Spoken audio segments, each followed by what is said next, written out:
Hi friends, welcome to my channel. ఇక అడవిలో వస్తున్న పొగలని చూసి ఇక అక్కడెవరో ఉన్నారని లక్ష్మి అక్కడికి చేరుకుంటుంది. అక్కడ దీక్షితులు గారు ఉంటారు. దీక్షితులు గారు లక్ష్మిని కలుస్తారు. ఇక అప్పుడే పెద్దగా అరుపులు వినిపించి లక్ష్మి, దీక్షితులు, అక్కడున్న శిష్యులు ఇంకా పోలీస్ ఆఫీసర్స్ అందరూ వెనక్కి తిరిగి చూస్తారు. అసలు వెనక్కి ఏమైంది అంటే మిత్ర మిత్ర అని అరుచుకుంటూ వస్తున్న అరవింద ముందుకి పులి వచ్చి నిలబడుతుంది. ఇక అరవిందని చూసి పులి గర్జిస్తూ ఉంటుంది. ఇక పులిని చూసి అరవింద భయపడుతూ ఉంటుంది. ఇక అరవింద వెనకాలే మిత్ర కూడా ఉంటాడు. మిత్ర మెల్లగా అడుగులో అడుగు వేసుకుంటూ అరవింద దగ్గరికి వస్తూ ఉండగా ఇక అరవింద మిత్రని వద్దు మిత్ర, నువ్వు నా దగ్గరికి రావద్దు అని అంటున్నా కూడా ఇక అడుగులో అడుగు వేసుకుంటూ మిత్ర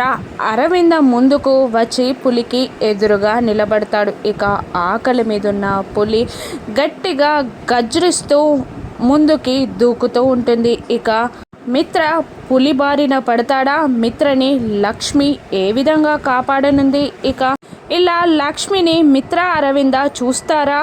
థ్యాంక్ యూ ఫర్ వాచింగ్.